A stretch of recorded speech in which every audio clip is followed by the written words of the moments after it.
Which? Right, hi there you guys. I know you're making a series, I'm making a series, but I just want to send you a message.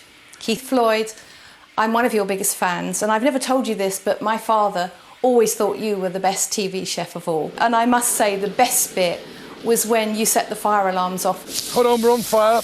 Turn over, we're on fire. Turn over, look, we're on fire. Get a bucket of water, somebody. The boy stood on the burning deck, his face as bold as brass. You were great, and I love you.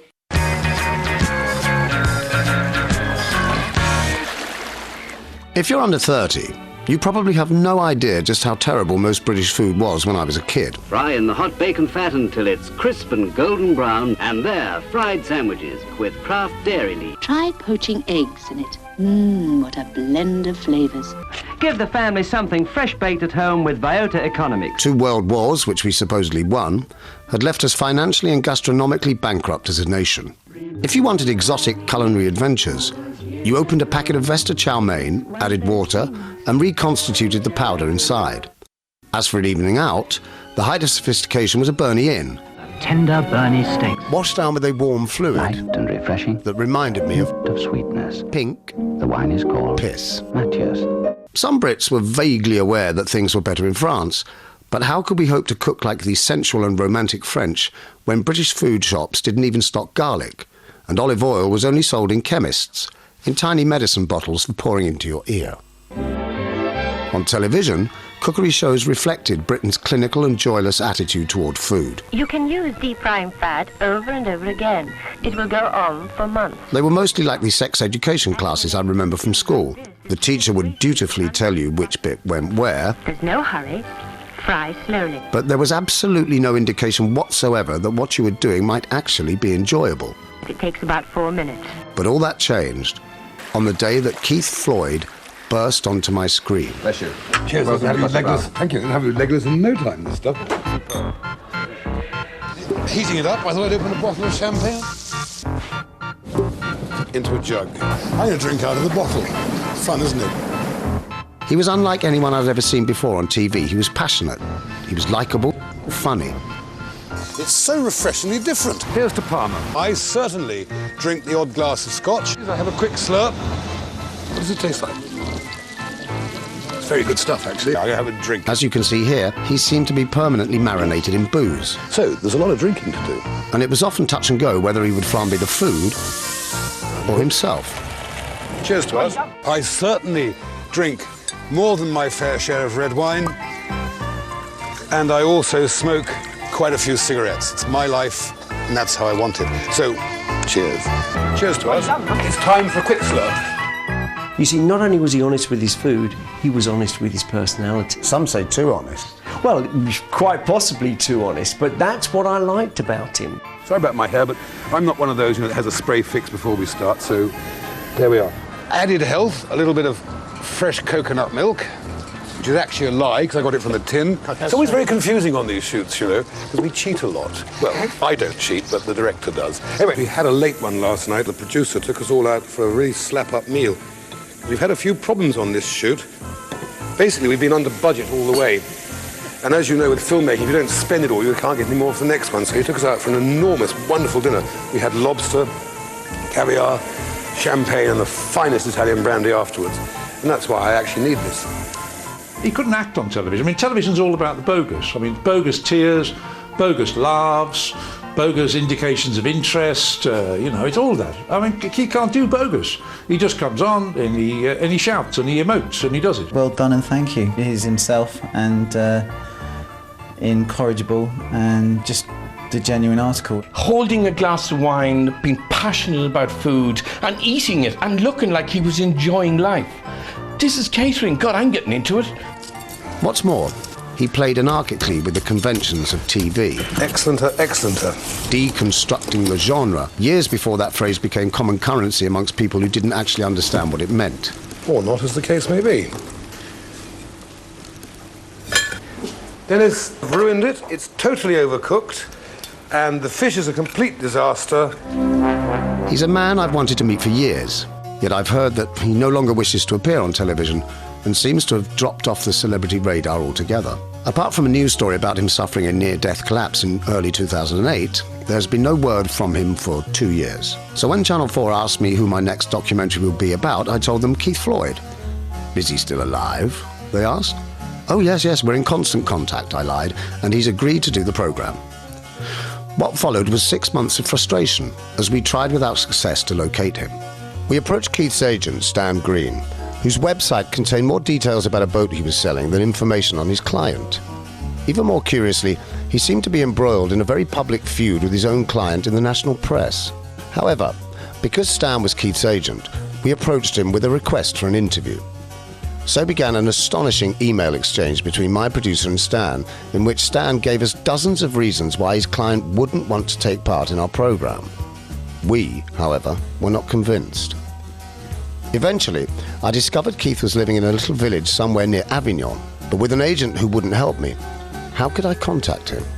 Kath, in the office, came up with a solution by looking in the Avignon online telephone directory and finding the address of the only Keith Floyd who was listed there. No planning at all, we just headed for Provence. We went there by virtual aeroplane because Channel 4 is virtually skint. In the case of an emergency, please put your head between your legs. Put your head between your legs? If I could put my head between my legs, I wouldn't have left the house, never mind going on a fucking aeroplane. Only one thing troubled me.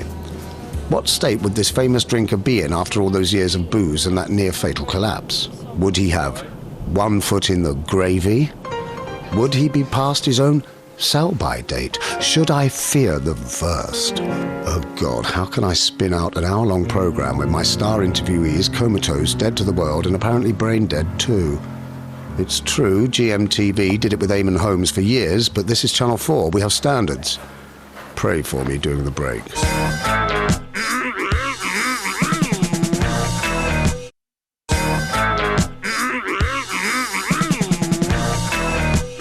Okay, cooking sketch part 2 continues.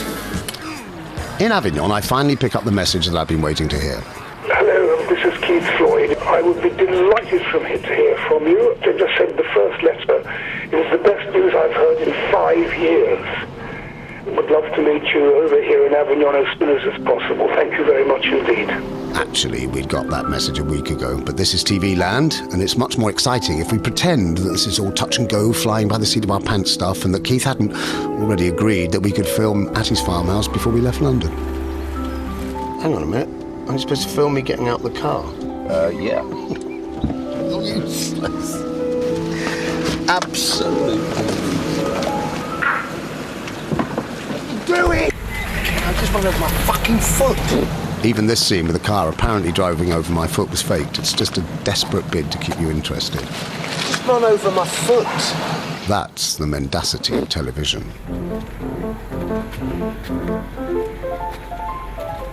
But now, I'm about to meet one man who never faked anything for the camera.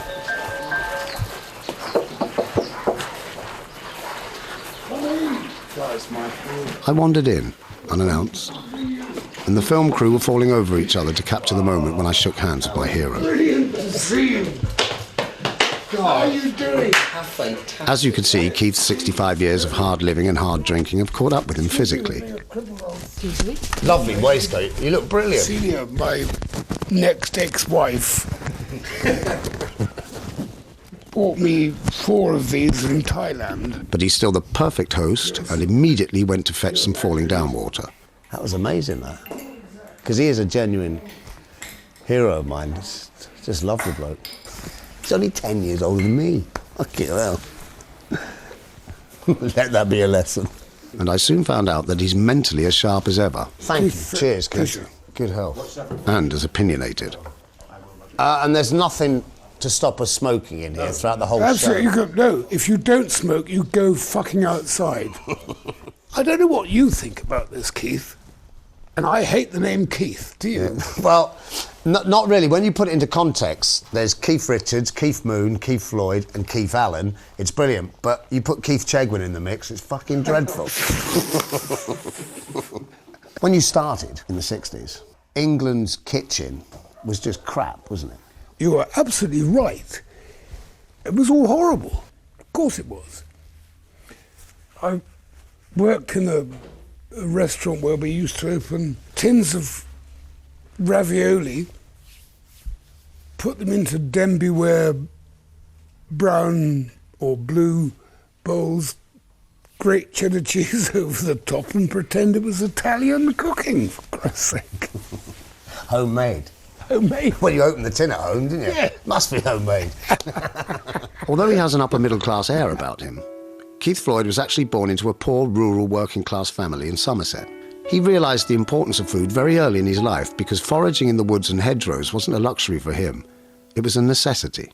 We as children were sent out in the autumn mists of September to pick mushrooms before going to school, or in the blazing heat of August to pick the the blackberries. And there was a larder with slate shells in it, which had cheddar cheese and pickled onions and stuff like that. You've always been a seasonal man.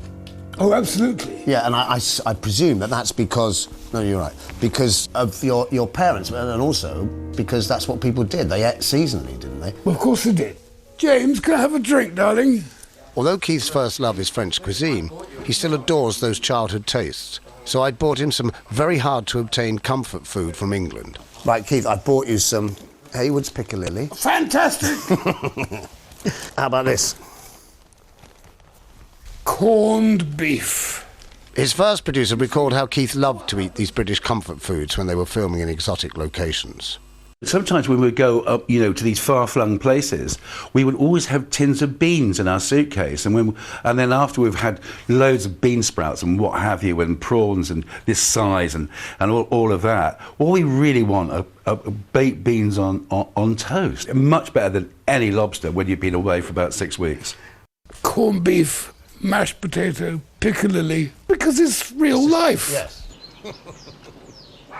It's very good to talk with you, it's quite therapeutic. Oh, it's wonderful. Before Keith became internationally famous in the mid-80s, he'd already had a successful career in Bristol running his own restaurants. He told me about the night in 1983 when he first got involved with television. I was running a little restaurant in Bristol, not far from the BBC, and one of my waitresses, she said, the guy at table 6 wants to speak to you. Now, Celia's husband, David, always used to say to me, don't talk to people after 11 o'clock at night. Either you or they are too pissed. There was a couple there who parked their Porsche on the pavement, and he apologised for not having any scampi in the basket and Matthias Rosé and things like that to them, which I thought was I thought it's a very funny man. Sitting at the table, there's this very fat man. So I went up, speaking to him. He said, "Hi, I'm David Pritchard. I'm a producer from the BBC." They're all liars, he said. They come in here, they come into my restaurant, they say, Keith, you're brilliant and you should have your own show. They drink my brandy, they drink my wine, we shake hands, I never see the buggers again, he said. So don't talk to me about TV producers. Anyway, Pritchard said, sit down, I'd like to buy you a drink. That was the first lie he ever told me. He said, I produced a local programme on the BBC called RPM. I never did find out what RPM meant. RPM was a curious hybrid of a show for the Bristol area, mostly featuring rock music. But it was where Keith's extraordinary talents as a broadcaster were first discovered. We asked Keith Floyd to make a meal for 6, but the condition was that it had to cost less than one person would pay for just one course at your average restaurant. Hello, gastronauts. I don't suppose you expected to see me on a rock and roll programme. In truth, Keith had realised years before anyone else that cooking was the new rock and roll. RPM, I never also included the Stranglers and the No Hugh Cornwall quite well. And we recorded a song called Give Geese a Chance.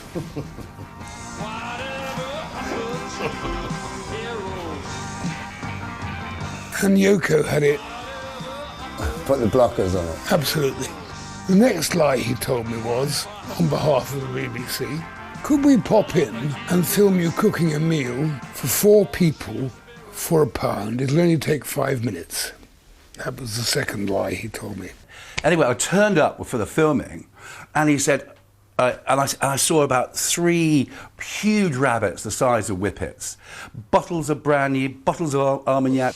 The reason my food is actually really quite good is because I'm prepared to go to the limit. So let's put that in. Saffron things, and it must have cost about 90 quid's worth of food there. And I said, where was the original idea? Why couldn't you do the original idea for a... He said, oh, bugger that. He said, I'm fairly extravagant. He totally disregarded what I said. He said, oh, bugger that. He said, I've got an opportunity to cook on television, I'm going to do it properly, not some silly left-wing producer's idea. And he called me left-wing, and I felt incredibly proud. This successful appearance led David Pritchard to offer Keith his own regional half-hour pilot programme. But the presenter's anarchic style caused the regional controller at BBC South West to panic. The controller of BBC Plymouth refused to let it be passed up to the network because I was drinking on the programme on a pilchard fishing boat. Because that's another thing that television producers don't know anything about. The researchers don't know what they're doing. Never do. They're usually fucking the producers. So. You know, and they say, we want a pilchard boat. So they say, some Cornishman says, I got one of they. £100 a night. And I look at it, I say, it's not a pilchard boat. A fucking dustbin lorry. You know, it's not going to get, you know, and anyway, they're out of season. Ridiculous. Anyway, Pritchard managed to get it on to the network. And we went on to make Floyd on Fish. So all of a sudden, you know, here was this man let loose on television, didn't know about television, didn't know about the genre, let loose on cooking, didn't know about conventions of cooking on television, probably never seen anybody on television doing it before, just did it. And when the camera was looking the wrong way, looking at him, and he suddenly thought the food was more important, he'd say, what the bloody hell are you doing? Don't look at me, I'm trying to explain the food. This is a food programme, you half-wit, come back. OK, scallops. Very simple. Despite his years of success on TV, Keith's insistence on directing and producing his own programmes caused friction with his producer, which came to a head when they were filming Floyd on France. He had a point. He said, David, you don't understand the French. I don't think you really like them. I think you'd rather... You know, you're on about roast beef and all of that. You don't speak the language, David. I think, you know, I should be the producer of this show. Pritchard and I fell out big time. We're friends again now, which is good. What happened? He apologised. For? Being a cunt. That's pretty big of him. Huge. People don't do that. I so respect that. Yeah, it's brilliant. Keith suggested we should continue the interview outside in the sun where the light was better, so we did. And as I walked out, I started to get my first inkling that Keith Floyd had started to direct my programme. Welcome to my mad fucking world. Can't stop him now, can we? I briefly tried to regain control of the filming. If you're stopping profile shot, you should be there, shouldn't you? Yeah, you tell them what to do. Absolutely, I'm taking a leaf out of your book. Somebody needs to be in bloody charge. I mean, that was the great thing about your show. You deconstructed it all. You just demystified the whole process. Well, nobody knew what was happening. Exactly. Sorry, Chris, I didn't say go down there. All shellfish is always... Sorry, darling, you're steamed up. Why did you decide to do that? Well, it was because I thought, who wants to see a plate of onions frying? So then you say, look, go and look at the jungle, to the cameraman. Deconstruction is a very smart word, but what you did was develop this naturalness. It was so natural that if something is that natural, it cuts through the bullshit. And television is so full of bullshit. Oh, television is crap. It was incredible to see a person doing this. Do you know what I mean? And in a way, you influenced how I used to present TV programmes, because I wanted to be like you. Well, you've been more successful than I. I don't think so. I haven't got a house like this. Well, nor have I. This is being repossessed by my ex-wife. Really? Yes. So let's not go there.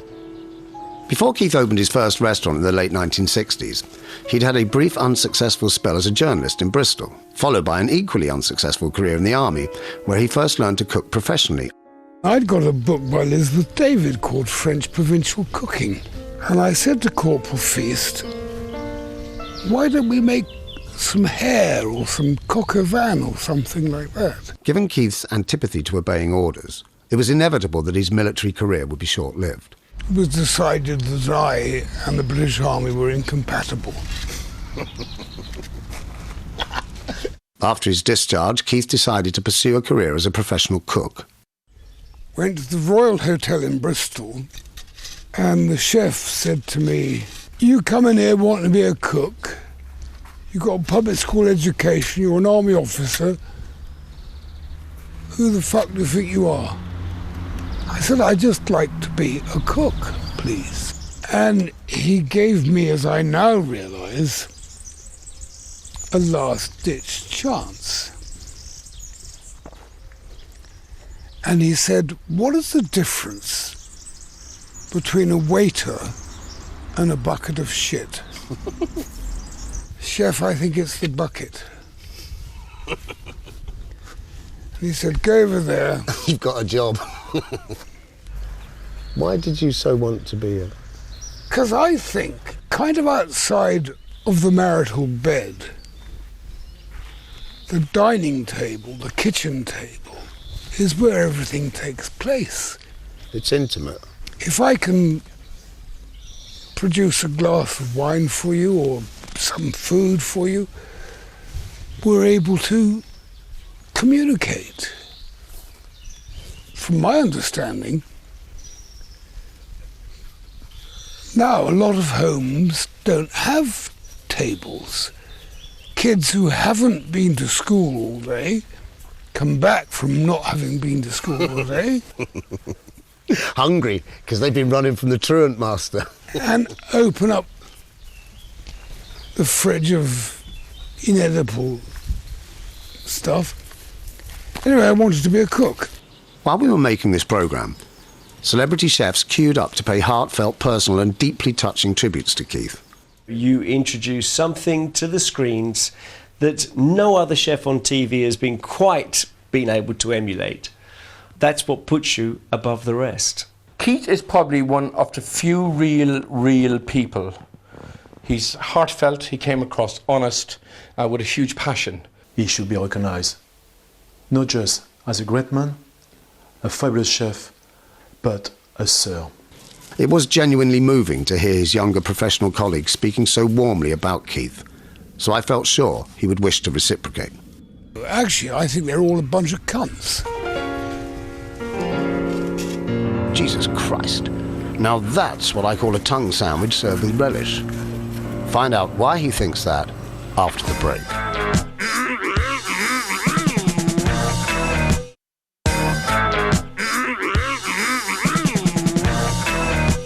Before the break, you heard Keith Floyd giving one of his famous tongue sandwiches to today's celebrity chefs. Actually, I think they're all a bunch of cunts. And I really do. But he soon made it clear that he wasn't talking about the chefs who had just paid tribute to him. No. He was lambasting the ubiquitous modern breed of attention-seeking telechefs for preferring the heat of the TV studios to the heat of their kitchen. Some of them are terrific guys, and some of them are absolute arseholes. Now, Marco is an extraordinarily good cook. But Gordon, who's used to be the pastry chef for Marco, has gone on a celebrity zigzag, which is why I call them cunts. He's undoubtedly a very talented cook, they all are. He's appalled by the way that television has turned the serious art of cooking into what he regards as a trivial game show. 7 courses, no problem. And as you can see from these clips, the stars of these shows are the presenters, not the food. It's a fucking disgrace. He knows from his own experience, and from shows like these, that celebrities are masked that eats away the face. And that can be a very grim feast indeed. We're big and we're nasty and we're standing in Cornwall, building up a pasty. But they've all been pretty much seduced by television. And it's the producers of television cookery programmes who are at fault, not these people. It does seem bizarre to me that we have this plethora of cooking programmes, and yet no one knows how to cook. That's right. No one can make a paella. All they can do is assemble gastronomic Lego without knowing where it fucking came from. He's equally appalled at television's insistence that the stars of their food shows are chefs. This ill-conceived idea that all these wankers that turn up on television are chefs is just a failure of anybody to understand the language. Chef is chief, chef du train, chef de la cuisine. The people that cook are cooks. During his long television career, Keith Floyd travelled to every continent, adapting his culinary style to the customs of each country he visited. This led him to cook some squirm-inducing meals to the distress of more sensitive viewers. In they go. Yet he's always been kind to his own animals, and he didn't do things like this to shock his audience. He simply did it because he believes in authenticity, in doing what the locals do. Sometimes this caused absolute outrage, which he could never understand. He's a lovely example of an innocent abroad, in a way. There's a certain almost like Candide quality to him, the way in which he wanders around, suddenly discovers he's in the middle of a most appalling crisis. You know, everything is toppling around him, and he looks around and says, good heavens, how did all this happen? And you want to say, Keith, you fucking caused it. You produced it, you know. But I don't think he's got... Well, thank God for it. He hasn't got a sense of responsibility. Now, here's a bit which might upset some people. We're actually going to add the blood of the boar to thicken the juices of the stew. This is classic gastronomy. It could be offensive. Despite Keith's worldwide popularity on television and his excellence as a cook, his restaurants have almost always gone bust. He told me bluntly why the famous Floyds Inn in Totnes had collapsed. People stole everything. I don't understand business, and it just went belly up. But it was a wonderful place. Was it? Yeah. Because it is amazing what I know of you. All the restaurants you've ever had have been critically acclaimed. Yes, quite. I know, but business-wise, they've all been a fucking disaster. Have you deliberately chosen bad business? No, I've chosen generosity. For example, I had one room which was, instead of there being a hut in the garden for children to go into, and thus separated from their parents, there wasn't in my place. I had a room where children could be. Isn't it? And water bowls for the dogs. And apparently I was spending like hundreds of pounds a month just to give people occasional pleasure.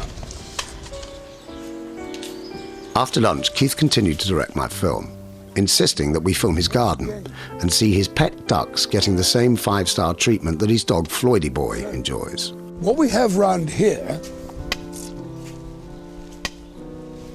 is what we call the forest.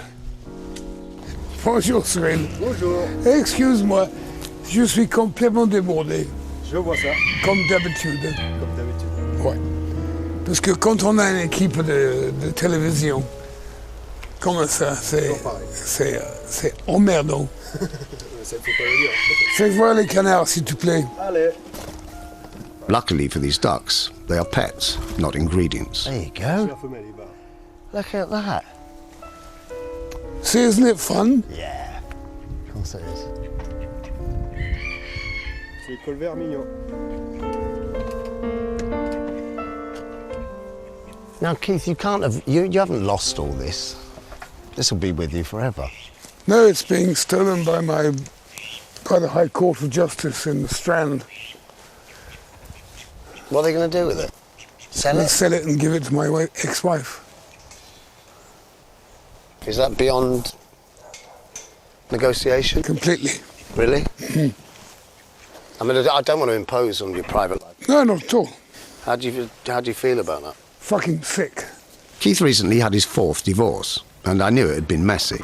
I only heard Keith's side, and his wife would doubtless tell a different story. So I turned the conversation to lighter matters. Do you get foxes here? No, I'm going to. I even tried some Floyd-style tricks with the cameraman. The microphone cover growing wild. In Provence. Come on, guys. Look, film him. You're useless. There. I learnt it all from Keith. That's not true. It's not my fault.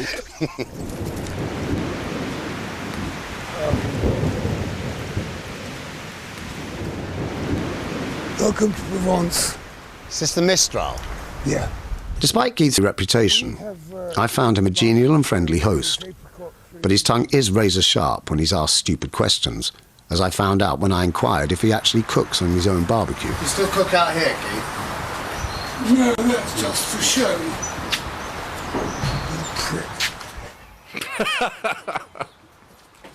Piscatorial experts like Keith know that fish and house guests both go off very quickly in a hot climate.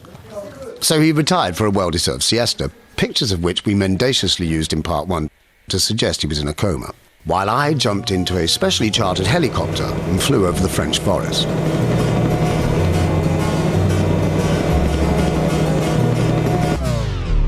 The joys of TV fakery. We're all at it. This is actually Avignon's main food market. They have Léal, we have Tesco's. That's absolutely brilliant, isn't it? And this is all to cool the building. I spent the late afternoon exploring Avignon. Oh, hold on, cut the fucking French accordion fucking music for a start. And assisting the local gendarmerie by taking part in an impromptu police lineup with the locals. Ah, there's the famous Pont d'Avignon. Well, I needed a bridge into the next scene, which takes place just here. Before we'd left Keith's farmhouse, he had insisted on spending the evening with us too, showing us around the bars of Avignon. By now, I was certain he was directing this program. I'd been expecting a simple piss-up with Floyd, but I soon discovered he had an ulterior motive for asking the crew along. His daughter, Poppy, who he hadn't seen for 10 years, was coming to visit, unaware that we were making this program. Keith had divorced her mother when Poppy was a child, and that had caused a serious rift between them. The meeting was likely to be tense, and he, ever the director, wanted it all to be captured on camera to make our documentary more memorable. Well, the thing is, men work in very mysterious ways. In order to overcome this meeting, I should imagine it's very convenient for Keith to have a film crew here. We refused to intrude on their first conversations. Well, this isn't surprise, surprise with Scylla. We don't like filming tears. But shortly afterwards, Keith told me that his daughter had agreed to appear on camera. Keith seemed touchingly anxious to win his daughter's approval. Perhaps he hoped that Poppy would think more of him because he's got a film crew in tow, or perhaps he thought she wouldn't lay into him for having been a less than perfect father if she knew her words might end up on TV. Poppy, you look so elegant. You have such style. You do, you look She incredibly walked French. into the room like she was a princess on a yacht. Keith hadn't seen Poppy for a decade, but she'd seen him last year when he was lying unconscious in intensive care. And you haven't seen each other for a while? Nearly 10 years. No. 10 years? Since I last saw Dad? Yeah. It was like that. Off the deathbed. Oh, I didn't see you on the deathbed. I saw you. You saw me. I was lying on a life support machine and she held onto my hand. And I think she said, "Please don't drink anymore." But I don't know, because on the other side, so I was told later, my son had been sleeping on the floor for 2 days. The two people that helped me make it through the night, and whereas my children are very generous, they're not necessarily very forgiving. Green saliva, isn't it? Poppy had clearly seen Keith in a desperate state, caused primarily by booze. I heard something about green saliva. But did you ask Keith to stop drinking? I think I wrote it down, at least. We talked, yeah, we did. I thought I was on a film shoot, and it obviously hasn't stopped you drinking. It's absolutely cut down my drinking. Well, if I drank before, I don't drink now. So I was doing massive drinking. massive. Why was that? Because I was lonely. Yeah, I remember you saying this afternoon about the long-distance trips to Australia, India, and it not being glamorous and people not realise that you do live in a world that is entirely populated by yourself, don't you? So you drank a lot, Keith? Just to anaesthetise myself. When I go in front of a television camera, I too have to perform. And after that performance, there is nothing. The crew have gone up to their bedrooms to rinse out their knickers in the sink because they're too mean to... Well, this is what our crew do, the camera crew. No, we don't rinse. By now, Keith was telling us more about his private life than an Englishman usually would, but he was still directing my film. Cut! Should we go and have a fag? Oh, yes, please. What, darling? Good. You good? Thank you for supporting me. Yeah. Try not... Your presence is very important. Try not to fall asleep on the table. When she plays the piano. The atmosphere in the bar had become rather sombre, so to lighten up the mood, we got down to some serious frivolity. There's a lot of drinking to do. Cheers. Right, let's have a sing-song. You can play. I hate television people. It's all right. Rock and roll. I'm right. But not in a right way. But not in a right way. 2, 3, 4, sabotage!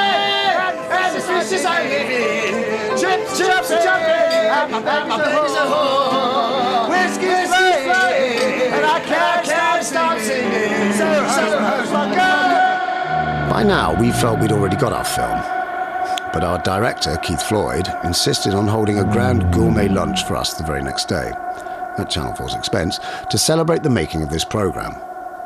Join us after the break to see a side of Keith that television viewers had never seen before.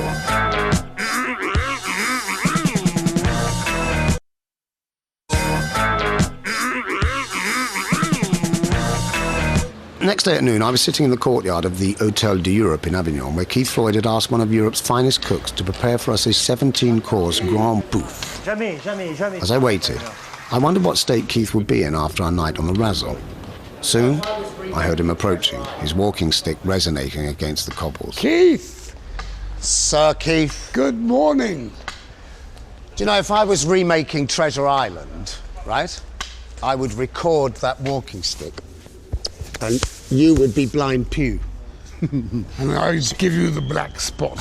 Shall we sit down and have a fag? Yeah, what a brilliant idea. Keith arrived with Poppy and Celia and looked much older and frailer today than he had yesterday. I'm not sure he really wanted to be here, but like the old trooper he is, he decided that the show must go on. I was trying to work out how badly did we behave last night. Not at all. And Poppy said she didn't think we were too bad. No, I don't think we behaved badly at all. No, not at all. Why would you like to have behaved Well, badly? no, but I think we took over the hotel and tipped it upside down, didn't we? No, we just sang a few songs. Good morning. Our cook, Bruno De Angelis, arrived to tell us that lunch was ready. Il s'appelle Keith. Bruno, pleased to meet you. Il est un comédien. Oui. Fameux dans le monde entier, sauf en Avignon. Yes. Il faut que je me dépêche parce que... OK. Parce que... Il faut que je fasse mieux que Gordon Ramsay. OK. I asked him why his reunion with Poppy had happened while there was a film crew on hand to witness it. I was sure he'd planned it that way, just as he directed everything else that happened on camera while we were with him, but he denied it. And for the first time, he sounded defensive. You do things in a different way, though, don't you? I mean, most people who hadn't seen their daughter for 10 years wouldn't meet them and have a camera crew there. I mean, that really threw me, actually. Well, I didn't have any choice, did I? Because it was Poppy's choice to turn up last night. Right. And it was my arrangement with you to be here last night. So what could I do? I couldn't say to her, don't come. I sense that she's dealt with it. Fine. It's well, as if... I think that with respect, Keith, you were very sensitive to that and all withdrew and said, just have the space and then see whether Poppy wants to take part or whether you want to go away and forget everything. And I thought that was bloody good of you. Thank you. I really do. Well, I was being sensitive because I've got a daughter and, you know, I was absent for a childhood when I got divorced, and so I'm pretty sensitive to that. In the dining room, Keith initially seemed happy to begin the lunch, especially as Poppy and Celia were also there. Oh, Christ, I'm going to fall over. There's not enough chairs. The lunch started in high spirits, much like the day before. Hey, let's rock and roll! Hey, this is the girls have joined us. Yes. You see, this is what is up. Are any of you arseholes capable of turning over a fucking camera? Not you, Oh, it's going to darling. be like that, is it? Right. Is that a Floydian slip? Do you get it? Floydian slip. Le problème que j'ai avec mon copain, c'est qu'il est un comédien, un acteur, il est fameux, il est con. Keith combined the roles of director and presenter as he reminisced about his early BBC series. What you have on your plate, and we need a close-up right now. Come on, guys. I've eaten mine. Close-up of one of the sea urchins. A big, what me and Pritchard used to call a big fat close-up. And there's my friend Hector, who's both a real person and an imaginary person. So I would say, dear Hector, and Hector does live, and Hector, who is difficult and who is horrible and he is fucking racist and he is unacceptable, but he was my friend. Oh yes, you had a lot in common. Touche. At first, I barely noticed Keith's occasional uncharacteristic silences. I'm so enjoying everything that you've very kindly invited me to take part in. I'm utterly astonished that you believe I'm worthwhile. And just like to say thank you so very, very much. It's a real pleasure, Keith. But I guess that your feeling about this kind of thing has always been coloured by your suspicion of television, because you know how mendacious it is. You know what it can do. Yeah, but you're sharp, and I'm a prick, and No, you're not. As the silences grew longer and more frequent, he reminded me of a Duracell bunny whose seemingly inexhaustible batteries were finally running down. Had he simply worn himself out last night and depleted his energy reserves too far? I'll try this. It's Finn's. Enjoy. Thank you. For a while, he seemed to rally, but something was clearly wrong. Dad, are you going to taste the food? Sorry, Are you darling. going to taste the food? I can't hear you. Are you going to taste the food? Yes. The gentle insults of the previous day were starting to feel less playful. Texture is amazing, isn't it? Shut up, Keith. Sorry. Oh, Keith. Do you know, Poppy, I will get a bollocking for this later. Well, don't do it. But quite frankly, I don't care. Why? That's a sad thing to Would you say. kindly stop interrupting and shut your fucking face up? Poppy, darling, I'm sorry I've upset you, haven't I? Oh, no, Poppy, he hasn't. Dad, don't. I suspect Keith intended this lunch to mark his reconciliation with Poppy.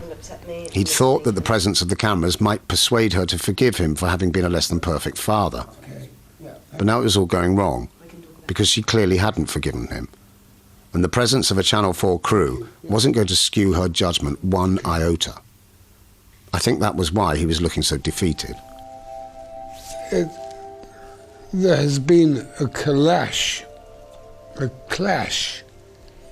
of the moon and the stars. I've not seen my daughter for 10 years. Except when she held my hand when I was dying, and I didn't know she was there. And as Johnny Cash said, I tried to be true.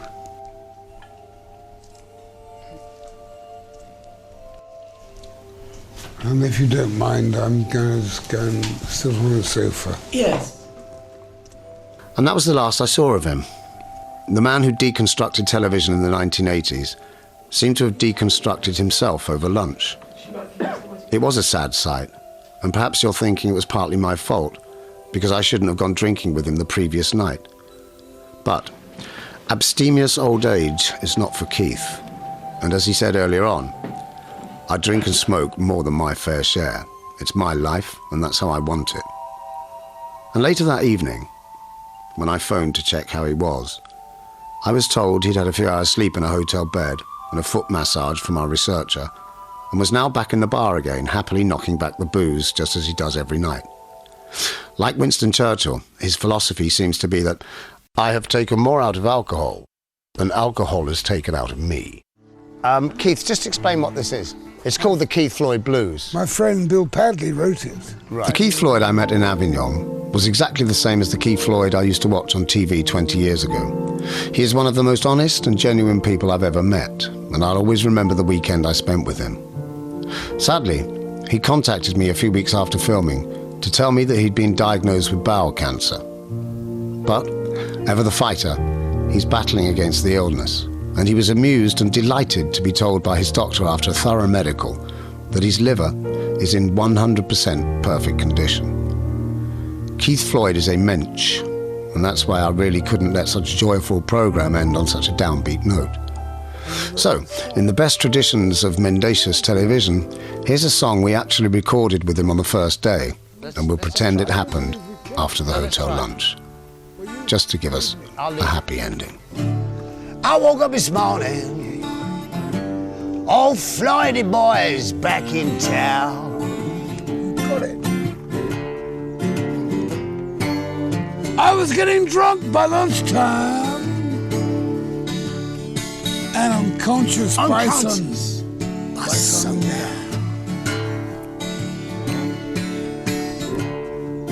I got the Keith Floyd blues, and my liver ain't working anymore. So let's all raise our glasses. Let's get drunk and smoke. Whoa, yeah, it's deep there. And here's to Floyd,